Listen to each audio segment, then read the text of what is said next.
Well, we're definitely really close in the playoff standings, and every game matters for us making it to playoffs or not making it. So I'm not really looking at every individual team, but I just want to win every single match and get better every match. And I feel like as we did last split, we kind of had a rough start, but things are definitely coming together better. We're having better practices, and I genuinely see the improvement. So I just want to make sure we get cleaner and cleaner as we get closer. He wants to get cleaner and cleaner, and last game was a little bit messy for the boys from CLG. Yep, last time they got cleaned up because that game was actually the best early game that anyone has ever had in the entire league. P1 looked really good, and now they have the record for 15, 20, and if the game had gone 25 minutes, would have been the most gold that a team had had over another in LCS this split. If it only would have lasted 9 more seconds, they could have put another notch in their belt for records, but sadly, they just had to win too fast. First world problems for Phoenix1. They were up 15.7 thousand gold at 24:51. Ridiculous number there. I think a lot of that was Meteos in the jungle. He looked great. He looked aggressive. He preyed on the mistakes of Counterlogic Gaming, and specifically Xmithy, who it seems like is not there just yet because there's a lot of deliberation to do because he has to clean things up. That was too aggressive of him against the Olaf, which not a lot of people are actually getting experience against. Maybe he doesn't know the limitations of the matchup because when Olaf dropped out of the meta, that's when Rengar became the meta. So a lot of people just said, okay, we're dropping those champions. We're picking up these ones. The Meteos, throwing a little bit of a curveball there, and Darth Meteos looks on point. And it kind of goes back to what Azael was talking about on the analyst desk. Let him play what he's comfortable with. Let him play what he knows and what he's good at. Don't just go strictly for something because it's meta, right? You saw Meteos playing the Olaf, which, like you just mentioned, not a lot of people have experience against it because not a lot of people play it. Meteos is following his heart, man. And it leads him straight to Olaf. Xmithy has got to find what works for him. Yeah, and that's the issue is the Rengar, very meta right now. The takeaway and the priority that they've been showing on it for Counterlogic Gaming side, which Azael was talking about, it doesn't seem to be a very good fit for the team at the moment. The Rengar performances are very hit or miss, and even the hits are not out of the park. Right, it's not a home run. You're getting a double. Yeah, it's not the best. But it's still all right. Either way, CLG has got to make very big changes going here into game number 2 because every time you get to talk about a really cool stat, like Phoenix1 had the greatest leads in the league, period, so far of any of the games, you also have to look at the other side of the coin. Yeah. CLG had the biggest losses in the league so far of any team. Yeah, that's got to be fixed. It's an incredibly devastating loss as well. I mean, but the good news is it was over fast. It didn't have to suffer through They didn't drag it out. A long game, but that's to talk a little bit about P1's strength of closing that game out. That was clean. That doesn't get much cleaner than that. And that was just by the book. They kept going. They kept making really creative picks too, because I will say that if Phoenix1 had done it completely by the book, where it's like, all right, get Infernal Drake now, etc., they wouldn't have made the pick on Xmithy with an arrow to then go get the Baron. They then backed up, went for a pick. And that's the clever thing about P1 is you can't really expect exactly what they're going to do. You see some clever routing from Meteos, and you're like, all right, he's going to back off because I'm Rengar. Nope, that's not the case. P1 throw curveballs constantly. I wanted to make the curveball comment, too, because I wanted to keep going with the baseball analogy. We're insane. We already kind of got onto that. Exactly, the synergy on point today. Hopefully for Counterlogic Gaming, they're going to get some synergy rolling of their own here in game number 2. But we're into picks and bans. Phase number 1, Elise and LeBlanc banned away by CLG. Phoenix1 going to go ahead and make sure Aframu is not on Thresh yet again. I want to take away the playmaking from him. The last things that they had banned was Malzahar, Thresh, and Graves. Varus, LeBlanc, Elise. Elise, LeBlanc still taken away by Counterlogic Gaming. And the Varus was banned by Phoenix1. So do they pick up the Graves ban or do they go for it themselves as a first pick to possibly put Xmithy on something a little bit more comfortable, a little less CC?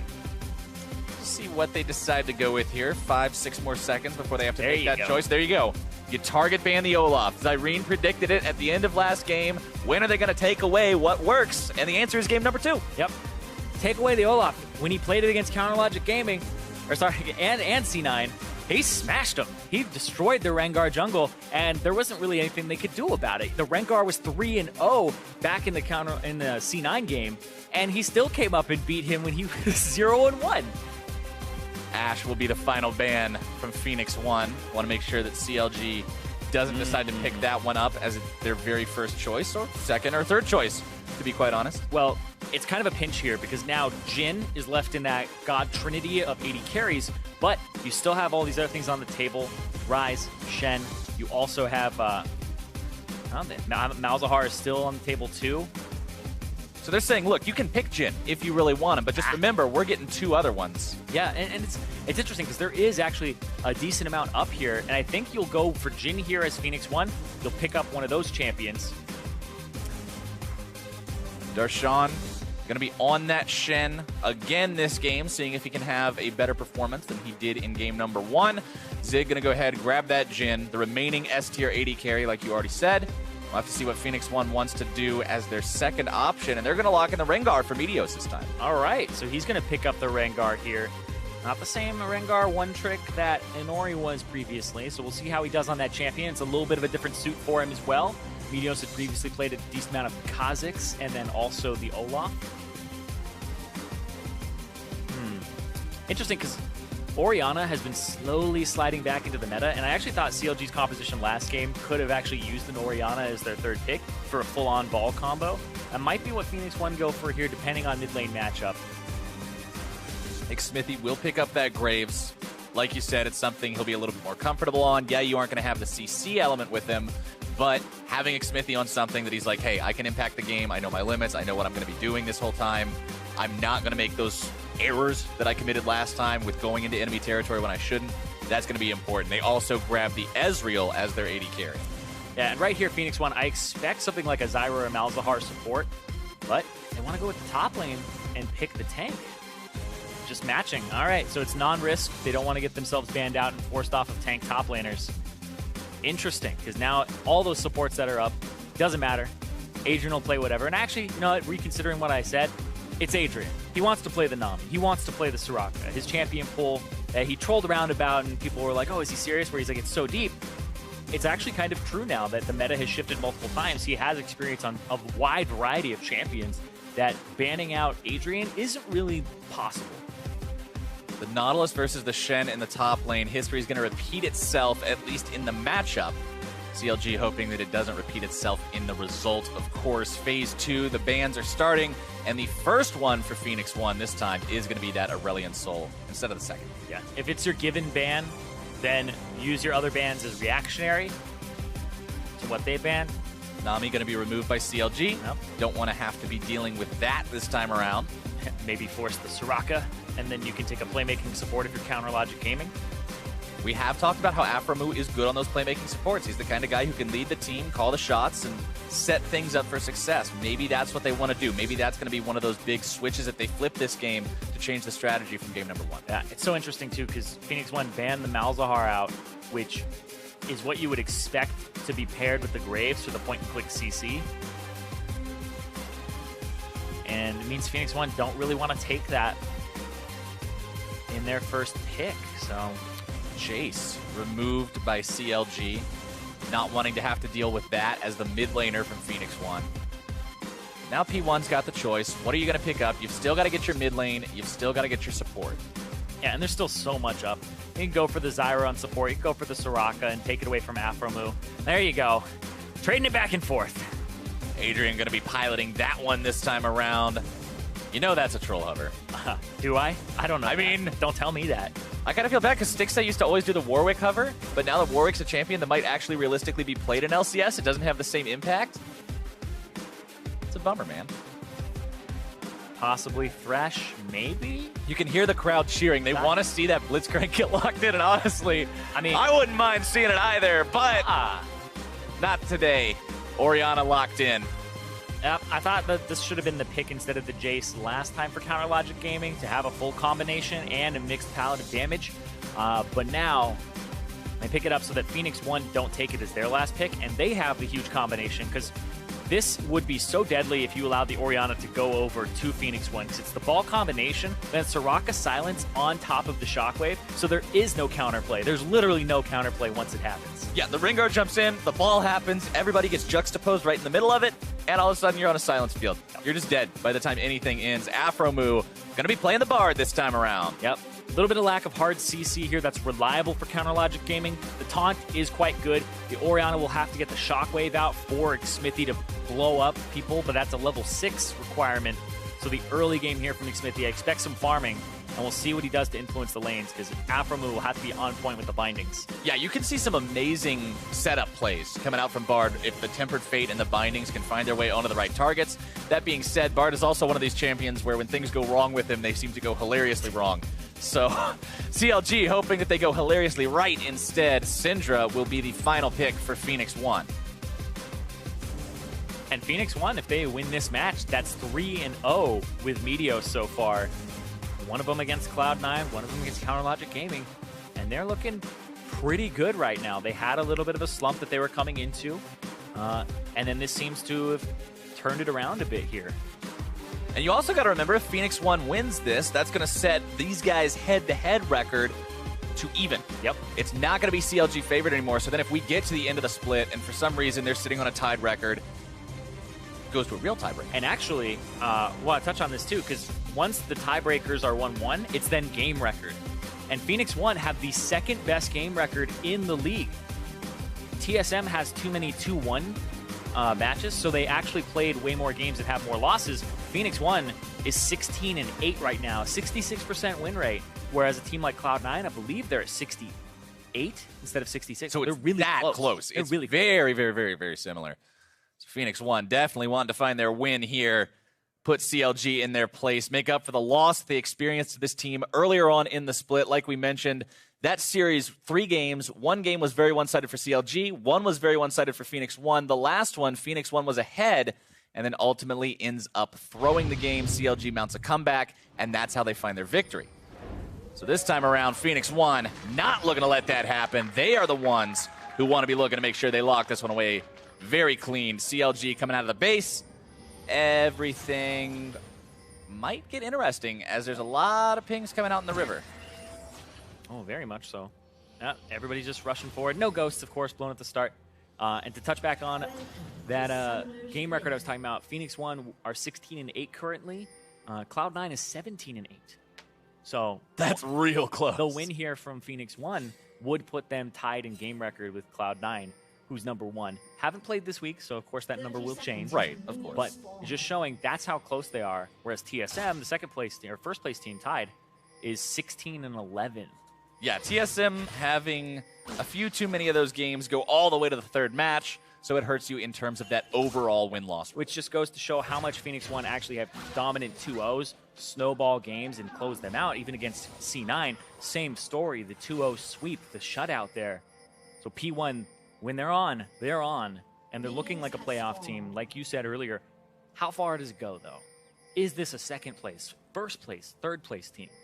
Still up in the air. Yeah. And they're looking to make sure that that coin lands on heads by finding their 2-0 against CLG today. CLG in Phoenix1 territory with Darshan and Xmithie going to be scaring Zig away there. Zig popping the shield to make sure he's all right as Phoenix1. They're going to return the favor, move into enemy territory, and steal that red buff away. So it's just going to be a red for a red traded by both sides. The question, though, is the enter into lane here from Phoenix1, because they could take this super dangerous route. I hate when this happens. But it's not going to end up being anything worse than a stun. Nothing crazy at all. Red buff gets shot down. Xmithie grabbing that one for himself. Going to be taking those chickens away as well. This time, it's totally safe to take the chickens. Yep, it's completely safe to take the enemy chickens now.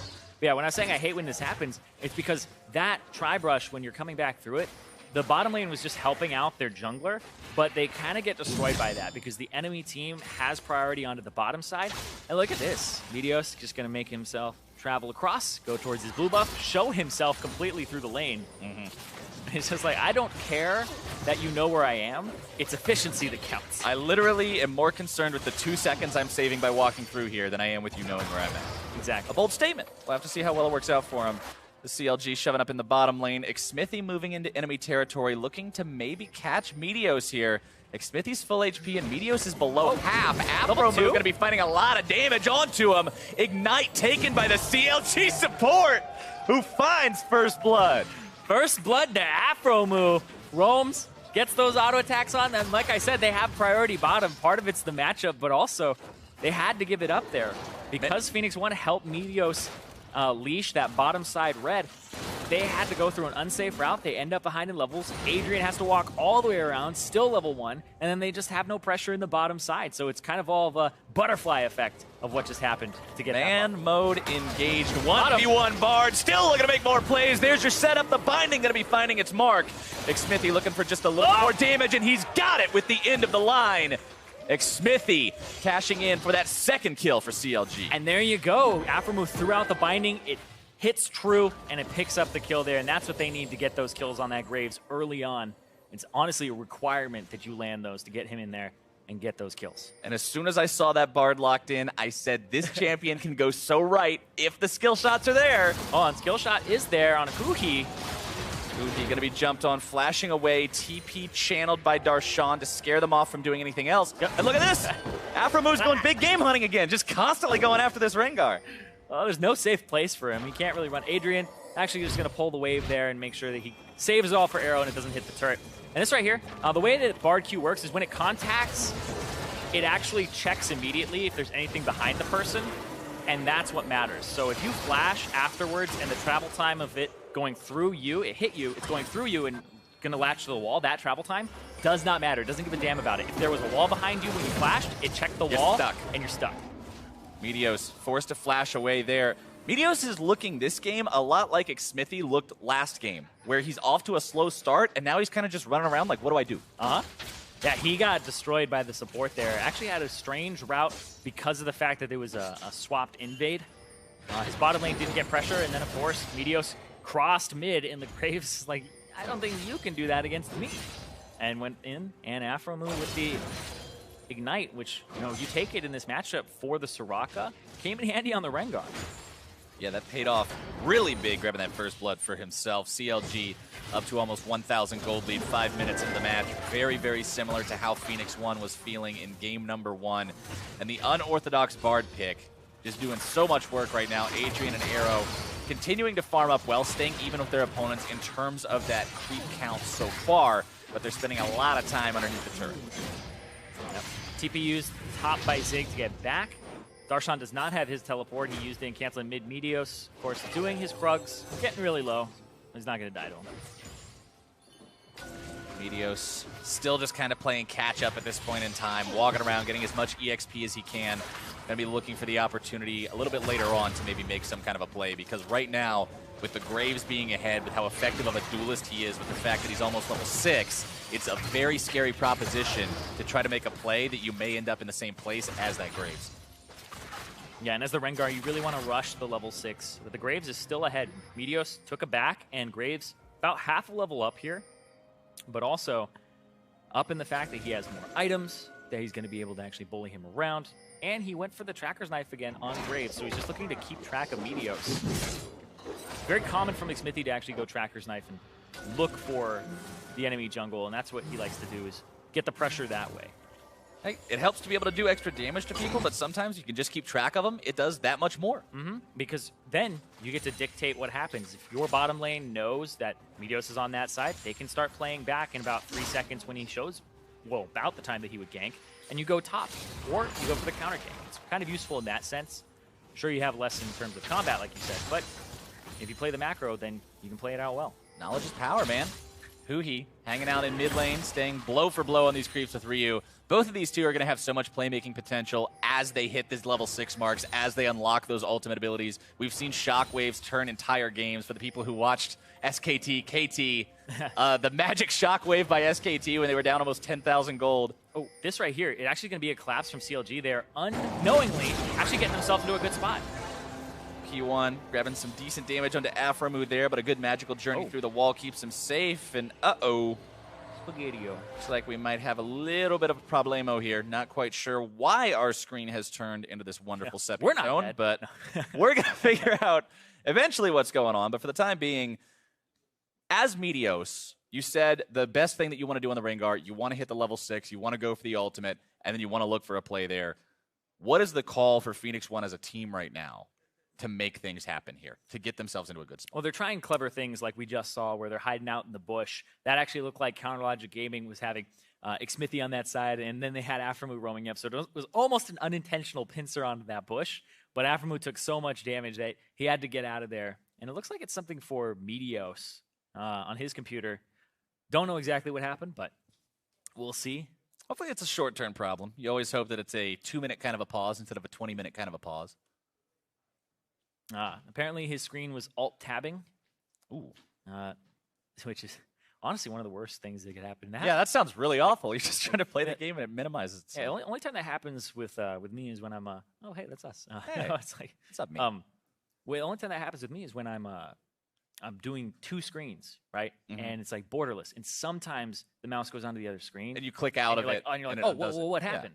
And it just didn't register it there. But of course, they don't have 2 monitors on stage. But it's a very frustrating problem that I'm sure a lot of people can relate to. You're just like, that kill would have been mine. That would have been. I would have been able to do this. I would have been able to do that if my game was working. Don't think properly. you would have gotten the kill, but I do think that it's one of the frustrating points. Still something that you don't want to see happening to yourself. Hopefully they get that fixed as soon as they can. Looking at the items completed so far on these various players, Swiftness boots completed before anything else for the Jhin this time around, even before going for any of those lethality items. No Dirk or anything just yet, making sure he has that mobility to get himself out of situations. Yeah, I actually talked to some Jhin mains, and they were saying, rushing boots is so good. That's why the boots for potion start is quite good as well. Because the Swifties, I mean, you can actually start dictating lane because you just naturally have more trading power on your 4th shot, and you can walk up, run away without any retaliation. And if you keep doing that in a lane that already has high trading potential with the Soraka, who covers all of your mistakes, then you're good to go. Just like right now. Hui? We're back into the game. Hui barely keeping himself in the game, staying alive through that burst from Ryu. Afromu looking to come in, make some kind of a play, but will not do so. Ryu getting himself back in time, but Hui takes so much damage from that Syndra. Really going to have to be respecting that burst. Yeah, got out of the pause, and apparently it's reported as user error. Meteos was hitting the keyboard too much and tapped himself. So, we all have them, man. We all have them. We've all been there. But so there was no actual issue. As we go back to the trading top lane, and yeah, Shen, he's going to win this once he has the Tiamat. And you can see Darshan goes for the Tiamat super early on because he didn't die in the matchup. And he gets to use the bead. Yeah. Doesn't have to sell it. He doesn't have to sell that one. He gets to put that one right into the blades. Don't know exactly how it ends up there in the Tiamat. Yeah, I never really bothered to understand some of the recipes in this game. Like, some of them make sense. A lost chapter building into Morello. You have a page that turns into a book. That's right there. It's logical. Yeah. But then we also have a bunch of bow and arrows being made out of swords. You never build a bow and arrow out of swords? What about I learned how to do that one? My favorite is take amplifying tomes, you put them together, and you get a gun. You get a gun. I wish I... Yeah. Knowledge is power. Knowledge is power, yeah. Stay in school. Kids would want to read more if you could make these dope magical pistols out of their books. Yeah, that'd be pretty dope. But still, item builds don't have to make sense. They don't. Video game. That's the magical part of video games. Speaking of magical, a nice magic buff for both AP and AD going to be coming through for CLG. The same first Drake as last game, the first Drake this game, that Infernal, that buff that everybody wants so very much. Yep, want it as soon as you can get it. Very early Drake take there, about 9-minute mark for Counter Logic Gaming. With a big damage threat jungler like the Graves, along with having the big damage from your Orion and your Ezreal, they're going to get a lot of use out of that. Oh yeah, and it's pretty much across the board. If they don't really have too much that the Shen will make of it, but he does have the Tiamat, which will turn into a Titanic Hydra eventually, one day. But you want to get tanky before you start actually investing in that item. P1 still down about 700 or 800 gold. They've staunched the bleeding well from their early deficit against CLG. Top laners just trading blows back and forth here in that northern part of the map. Yeah. We talked about these two kind of at the start of the game when we were in Champion Select, and they are in an interesting spot. Hold on. This looks like they're actually roaming mid. They're going to try to open up with the Jhin ultimate, I assume, and try to make a pick here. Meteos does have the ultimate. They're looking for Hui, and we'll see. Barriers exist to be broken. Can Ryu break any of those barriers right now? Smithy might be in a spot to come around behind, make something work here. Everybody else from P1 kind of dispersing. Yep, they're just heading home. Yeah, and that's good to do, is just keep roaming back and forth like that. CLG do actually do the right thing and take a back timer for Stixxay and also Afromu so that they can get back to their lanes, reset, have more items, and now you're going to see Arrow and Adrian, they're going to have to take it back, and it won't be a very favorable one for them. A large wave here will be caught by Stixxay, and they can stop Adrian, force him back, waste a few seconds. Yeah, I definitely think CLG get a little bit better there for the roam that had been made by P1. Yep, just a little bit of a rotational edge for him. True Shot Barrage fired off to stop that back again, and just by a few more of those valuable seconds, make it that much more of a pain for P1 to do what they need. And he does it again. Adrian just didn't walk all the way back and go for this. So what's going to happen now? Counterlogic Gaming can push this all the way to the turret. They can then bring Grave to the bottom side of the map, and this is going to be Arrow by himself underneath the turret for, I would say, about 15 seconds, maybe a little bit more. And a Jhin by himself is one of the last champions in the game that you want to leave undefended. Very difficult for him to get out of situations that are difficult by nature, considering he's largely immobile. Yeah, and so Graves still clearing out the Krugs. Smithy doesn't go for the invade instead, or the dive. Right now, though, they're looking for Huhi in mid. Flash away as soon as he hears that roar. And Ghost. And Ghost. Both Summoner spells blown for that one. So even though they don't get the kill, taking both Summoners down is going to be huge if they can come back and make a play in that window before they come back up. Yeah, and that's the scary part, though. And I'm noticing this more and more from P1, is Arrow loves to roam towards mid to pop his ulti. Stixxay, though, has the Shen. Oh, can't get the blast cone. Adrian locked up. Taunt comes through, trying to get himself away, but it's not going to do anything. Smithy grabbing kill number 3 for his team. Yep, couldn't get to the blast cone on the bottom side of it, so Adrian gets taunted up after the Stand United. That was an aggressive Stand United. That's the one that I like to see, where you make a play and you force it. Curtain call opens up. Meteos coming in, looking to make some kind of a move here. Ryu wants to find some damage if he can, but not going to be making it happen just yet. Darshan going to be knocked up underneath the enemy turret. More damage coming through. Stun's not going to be finding anyone. Stixxay, now the target, going to be taken very low. Arrow still looking to find damage, but he's got to be careful. Huhi rotating over. True Shot Barrage only going to be making its way onto Zig. Very tanky, but also very low. P1 needs to be very mindful of exactly where they're at right here. The stun comes through. Darshan going to be JCC'd. A nice shockwave. A double kill for Darshan. Going to be losing his own life for it, but it's a 2 for 2. 2 for 1, excuse me. CLG coming out on top. Huhi, big play there with the shockwave. That's exactly what they needed, because it was a few seconds, about 2 or 3 before Adrian was there. He pops the wish as a counter to the shockwave. It's still not enough, but if he had been there to kind of, first aid, apply the bandages, get people healed up, that shockwave would not have had the same impact there. You can see on the minimap, he's just so close. He's almost there. He's almost on the screen. There's the shockwave. Didn't have the time to actually just get to everybody and has to blow the ultimate there. And still the double kill for Darshan. Nicely done by Huhi, making sure that they're able to walk away with the advantage in that fight. The 2 for 1, over 1,000 gold lead now. 1 minute until the next Infernal Drake spawns. And it looks like CLG is feeling pretty comfortable being able to set down some vision around this area and prep for it. Exactly. They already have a lot of vision with the control wards on the blue side, or I guess it's always hard because you're like, CLG's blue side, but it's the blue side of P1's jungle. So the eastern side of the map. Wording. Yeah. I like to use directions, east, north, south, and west.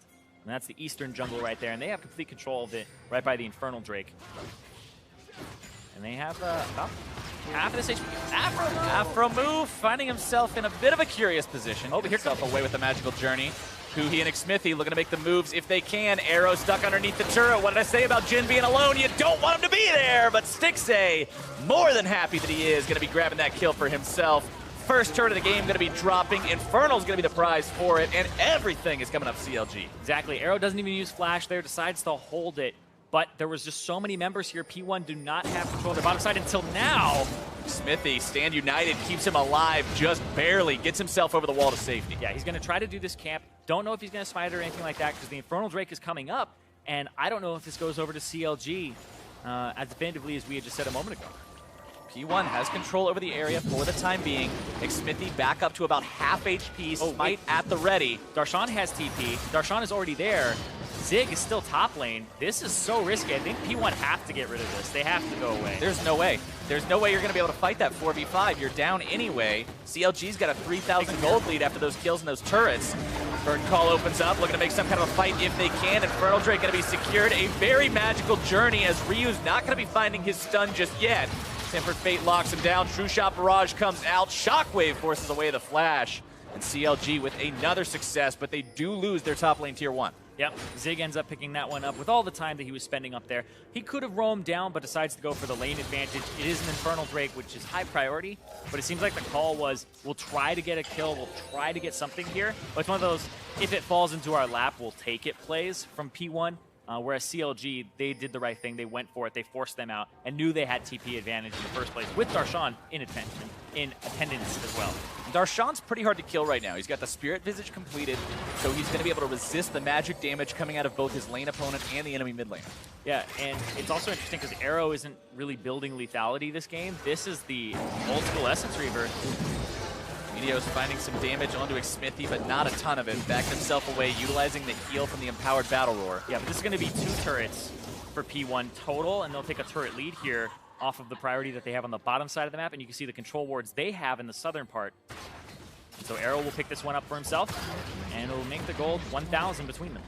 Yep, P1's doing a good job, despite the fact that the game is 1-6 and the fights keep going the way of CLG. P1's doing a good job keeping themselves in the game, finding opportunity under any nook and cranny that it might be hiding, and keeping themselves relevant. When you get to the highest level of League of Legends and you watch the professional play, you realize that the game is a lot like when you're fighting someone. The punches, when they're punching, there's always an opening somewhere because they're extending their arm. Where are you punching them back? And that's how you have to do it. Is you can't just, take the punch, right? You have to be able to. Okay, they're top side. We're going bottom side. You have to be like water and bob and weave. Exactly. You have to adjust to what they're doing and play around it. And that's why you see like some of the best teams on the international stage are the ones that can play defense so well and not lose as much when they go offensive. I have to see if P1 can keep this up as CLG continues being the ones who seem on the aggressive. Always pushing up into enemy territory. Going to be removing some of those wards, setting down some of their own. They've got only 1 turret removed, but it is the mid lane tier 1, so it opens up a little bit of space here around the enemy jungle, allows them to step up a little bit further. Oh, it's not the one in the middle, excuse me. I have no idea why I was looking at the map like that. It's the bottom lane tier 1 they were able to take down. Darshan walking himself away from Zig. Curtain Call opened up mid lane. And here comes Meteos to the bottom side, looking for Darshan. He's got flash still. Darshan might look to get himself away, but he does not have the tools. Zig going to be grabbing that kill. And that's complete bottom side control here. Sure, Stick Sail, do some damage to that top side. Meteos is going to clear out the bottom. Red buff's about to come up as well. There's pings onto that. P1 have all moved themselves to the bottom side, and they are playing to bottom mid. And Stick Sail is going to have to push really hard. And look at that. He's going to try to clear out the mid wave. Deal some damage to it so it doesn't get pushed.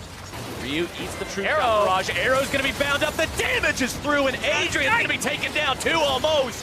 Xmithie with 1 more auto attack makes it a double kill. Ryu looking to return the favor, find some damage onto Afromu if he can. Xmithie running himself out. Stand United going to be used, keeping him alive. Darshan into the fight. Zig is there, but very low on mana. Got to be careful about that one. Ryu still looking for targets, but Darshan is tanky. 1 for 2. So they lose pressure on the bottom side on P1, and CounterLogic Gaming are able to push them away. Still have to be a little bit careful there. Meteos. Darshan wants this. Finds the taunt onto Meteos. The binding's not going to be making any sort of a stun, but doesn't even need to. The damage continues. Meteos trying to cleanse those slows. It's not enough, and Darshan grabs that one. That's one of those times you go, did he have flash the whole time? Because he used it like right after everything. He didn't use it to dodge the taunt, didn't use it to get over a wall and escape. Use it to put himself a little bit further ahead. We'll see, because it looks like it is a cooldown. Looks like he had it the whole time. Ryu does actually take a decent chunk there, and then Adrian has to... Oh man, Adrian has like nothing left in the tank. You can't heal people like that. He gets chunked out. The shockwave ends up blowing him up, so he has nothing to offer. And that was a really split fight by P1, but big props to CLG there for punishing that, because they were in a situation where their top side, they were pushing it in. They could just handshake and say, all right, bottom side, you go in, and we'll end up taking the top. But they forfeit mid in that point. So they had to make a play like that. So Huhi Shockwave was very important. But I think Xmithie gave him a lot of criticism last game for the matchup he had against the Olaf and how he was playing it. In this game, he definitely punished Meteos early on his Rengar and made it so that we're looking at a 4-0 and 4 Graves. It's very scary with a black cleaver. Xmithie is doing exactly what we wanted to see Xmithie do. We said this is the player on CLG that needs to step up. This is the player who's lagging a little bit behind when you compare it to the improvements that his teammates have made. And the difference between Game 1 Xmithy and Game 2 Xmithy can't be understated. Yeah, on a much more comfortable champion for him, had the assistance in the early game. Afromoo was able to put Meteos behind, and I think like overall, just looking at the members of CLG, Stixay, like he's adapted his build. Doesn't have boots yet as well, and the gold lead, which we had just seen a second ago, both Xmithy and Stixay are significantly ahead of their lane opponent in CS, in kills, assists, and so they're doing a really, really good job right now. And I also like the fact that Stixay bought the Executioner's Calling very early on to deal with the Soraka, and just didn't leave it up to the Morellonomicon, which comes into play once they have low HP. But this is consistent. And CLG looking for a cross-map play here. Zig, no teleport. He's going to have to truck it here. Zig can't work his way into the fight. Curtain Call going to be used, but it gets canceled out by the Tempered Fate. Baron going to be taken down to about half HP. Phoenix1 wants to stop this, but they got to be careful. The health bars are low. Ryu is going to be bursted. Adrian 2. Darshan looking to find even more onto Arrow. Walking himself out, trying to stay alive. Darshan going to be eating some damage. CLG's focus is split. They're able to find Baron Nashor, and now they turn back onto Phoenix1. Zig is the target, trying to find a way out of this one, but there's no way out today. Stixay grabbing the kill, and CLG has found an awesome bout of momentum. Darshan running through. He's got home guard. He's looking for Arrow. Can't quite find the taunt onto his mark, but he still does a lot of damage when he actually hits him. Arrow trying to get himself away. Afromoo coming up with the ball, using the blast plant. Magical Journey set up into a spot, so Darshan's able to lock these guys down. There comes your taunt for the kill. I don't think I've ever seen that one before, but Meteos now one hit from death. Adrian nearby to keep him alive, going to be channeling those heals, but CLG is looking good in game number 2. Yeah, they make all the right moves there. They get the Baron, they force it when they know the Zig doesn't have teleport, and then the fight starts up. And look at that, they caught Ryu again! Ryu just deleted off the face of the world, inhibitor down in mid lane, and the CLG push continues. Yeah, they're going to push here. They have Baron. They're going to say, you did it in 24:51? CLG, they're going to try to do better. We're going to beat you even faster. Darshan locked up underneath that Nexus turret, getting himself out of the aggro for now. He got him! Xmithy with a nice shot. Nexus turret number 1 is history. Zig's going to be joining it now. Meteos jumps in, but all for nothing. Darshan very, very close to grabbing the kill on that one. Stixay is the one who goes on the rampage. Xmithy finally gets a death before the game ends. 23-20, CLG. Looks like they may be forced to retreat here. He's trying to bob and weave these bullets in between these guys, but CLG gets themselves out in a way that they don't sacrifice any lives to that. I don't think they're going to get the record time, but they are going to be close. Nope, they're not going to get the record for the series. But this right here, they walk onto the ball. They didn't really have vision. They had to face check it, I guess.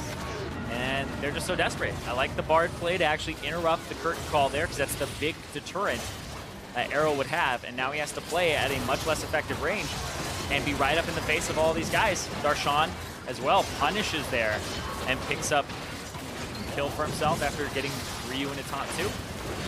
And then Zig walks forward, but the Baron's gone.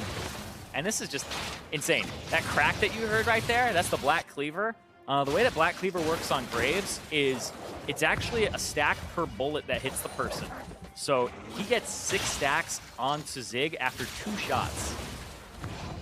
It shreds the armor. Very, very powerful. And remember, that's not just for him. That helps the damage from his allies as well. The physical damage coming from the Shin, the physical damage coming from the Ezreal. They both get that much softer of a target to collide with. Yeah, absolutely. It's just really big. Now CLG just has to finish this off, put the final nails in the coffin, win a game that should be completely free at this point. You've got a 10,000 gold advantage, 24 minutes into the game. Your Graves is 6-1-7, Steric's gauge completed. He's hard to kill. Very, very hard to kill, especially with the Bard and the Shen and everything else protecting him. Huhi also capable of those shields. Yeah, I like what Counterlogic Gaming have done this game. The small little counters to what P1 are trying to do. Executioner's calling. Hold on, though. Ryu, he's looking for a pick there. And they're looking for a pick, too, from Zig and Meteos. They're going to have to forfeit this turret, and it looks like it's going to take a back for Meteos here because they're losing a little bit of their base. Yeah, that turret fell a little bit too fast for Zig and Meteos to try to do anything about it. CLG continuing to push up, respecting the stun potential of Ryu, recognizing, hey, we're 10,000 gold ahead, but if somebody gets stunned and just instantly blown up, we're still going to have a problem on our hands. They're playing it slow. They're playing it steady. Yeah, it's a 12,000 gold lead right now for Counter Logic Gaming. They want to close this out, bring us to a game 3 here. Both these teams, they seem to be able to play. He hit a blast cone. Yeah. He hit a blast cone. Woo! All right. Go for a ride. Rengar ult. It makes you leap. So It was something. Okay.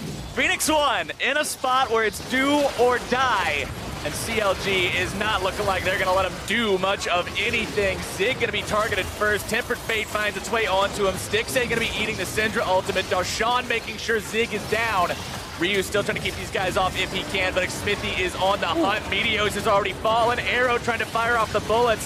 What does it matter? Ladies and gentlemen, 26 minutes, and we're going to game number 3. 20-4 in kills. It looked a lot like the last game, but the other way around. Jungler punished early, turns into a bottom side dominant performance, and then it ends up going through the mid lane there. And everybody's stepping up again. These teams are at the level where if somebody makes a mistake really early in the game, they're just punishing them so hard, and then they just snowball from there.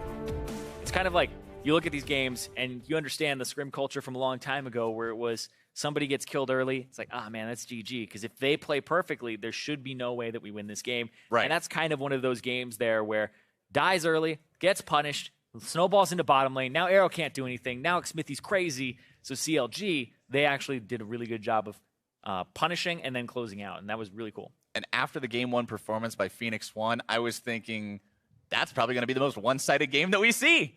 But apparently CLG was willing to call that bluff and say, look, we're going to beat them just as hard as they beat us, if not harder. And now we have a very interesting prospect on our hands for game number 3. Yeah, those are very similar games. The game ended in, I believe it's about a 13,000 gold lead for Counter Logic Gaming. Other one, it was 15,000. So it's so close. And these two teams, it's whoever gets that small advantage, and then it snowballs the other way. Both have shown that they have the ability to snowball the game and win like that. But for a deeper dive on how CLG tied this up and is taking things to game number 3, let's send it on over to Riven Azale. Thank you very much, gentlemen. And what, a 24-minute game, a 26-minute game, they're just getting turned on their heads. And now we head to a game 3, but much cleaner from CLG. And Smithy looked much more comfortable. Awesome to see that he can just shake off that first game performance. Yeah, I mean, the thing is, he almost always looks good on Graves, on the champions that he's good at. And we talked about it so much in the first game. Like, Smithy is a different player when he is comfortable, right? And when he is playing a champion that he is strong on, he always looked good on Kindred. He's always looked good on Graves, kind of the AD-type junglers, the marksman junglers. And it really did show this game. And we saw in the team comps as well, they were even okay to say, hey, you know what? No Rengar this time. We'll even first pick Shen. You guys can have Rengar. And it seemed to get under the skin of P1 as well. Once he fell behind, Meteos couldn't have the same impact he had on Olaf. So CLG used that to their advantage. Yeah, exactly. I mean, Meteos, almost it feels like he fell into the trap that CLG has been falling into. So you could just replay the last analyst segment, but just replace CLG with P1, right? Tweak it Yeah, just exactly. a little bit. Change the names a little bit. But I mean, Meteos at the same time, if he's not playing a lot, I do think that Rengar is a pretty different champion. And Meteos has said he's not playing as much as he used to. He may not be as practiced on some of the meta champions. Things like Olaf, he's been playing for a long time, some of his really comfortable picks. Yeah. But especially since Rengar has recently been nerfed, I think if you're not very good at it, it's not actually better than the other junglers.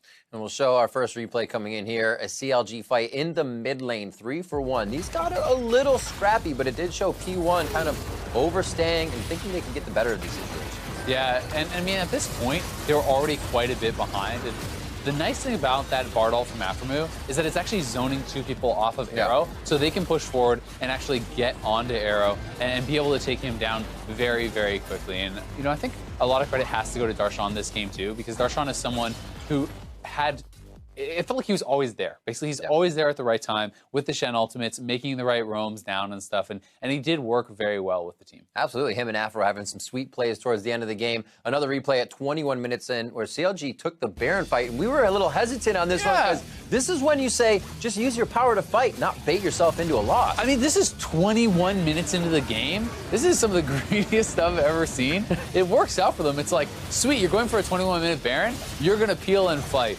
Instead, CLG's like, nah, let's just get the Baron and get the kills at the same time.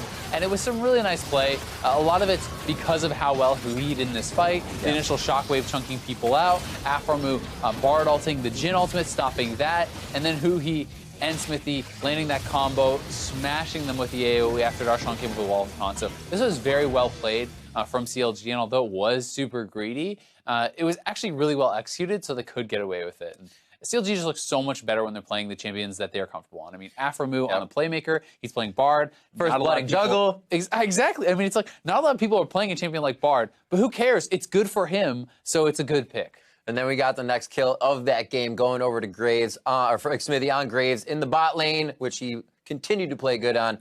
Player of the game going to him for that honor as we're really picking it up and kind of righting the ship for the first game performance and really helping out the team. Yeah, I mean, great kill on the bot side. He's able to get ahead, and it just looked like a reversal of last game. Smithy was really able to take over. He was very effective. He was proactive. It felt like he had a plan for what he was doing the whole way through, and Meteos felt a little bit lost. It really is just a reversal, of Game 1. Graves showing that it's a big pick for Smithy. Yeah. P1 banned it out in Game 1. That's what likely going to ban it out in Game 3, and CLG is going to have to show us something different. How do you look at what happens to the mid lane now? Do you go after what Ryu does with anything? He's been double Syndra, which is somewhat carrying the fights, but then he's got a big champion pool anyway. Yeah, see, that's the thing to me is Huhi and Ryu are both guys who can play so many different things. It's not worth throwing bans at them unless it's a specific bad matchup. Sure, if I want to play Ryze and I don't want to play any Cassio, then great, ban out Cassio. Something like that makes sense to me. But when you're just trying to target ban a specific player, those guys play too many champions. And I believe looking at that player of the game, Smithy's first one coming in on that Graves to do so well for the team. So looking for him to do more coming to this next game. There's still the Kazakhs and what up there for the junglers, but we do see him reflecting back onto that. So maybe it's something P1 can look at. Looking at the top lane, Darshan has been getting this first pick Shen quite a bit. He did falter back, not falter back, he did go back to some carries we saw in the last few weeks, but then back to the tanks because it seems that split push works for CLG so well. It really does, and I think that Darshan, for a tank, Shen makes a lot more sense than even like the Maokai, even though he has been just playing well, period, in my opinion. I think Shen is really nice because he likes to take his advantages and give it to the rest of his team to get them ahead. Shen does that very well. So he was bullying out lane. He ends up a little bit down in farm, but he's the one showing up to the fight, getting the rest of his team ahead, making plays with the taunt flashes. So Shen works well for the team, and I also think it's the highest priority top laner on this patch with nerfs to, with nerfs to Maokai and some of the other champions getting knocked down a bit. I think Shen works very well. We've been seeing the Shen Nautilus. That's what Zig is. It's 2 matches of that now. We'll see if we get a third rematch of that top lane battle. So with CLG able to up the series, we will see if Phoenix1 can bounce back in Game 3. Don't go anywhere. The match concludes after the break.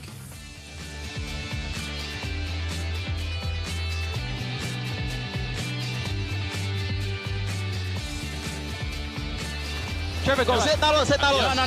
Sun. I'm watching. I have ulti still. I got their backline. Okay. Oh, I got not. Didn't ult to me. I have shield. Kill. Watch Syndra. Watch Syndra has nothing. You got an end. If he doesn't do anything. Bring your flash. Ult the J. Got him. Nice. Watch in. Jin. End. Don't let me die, guys. Yeah, end. Alright, we got it. Good shit. Nice.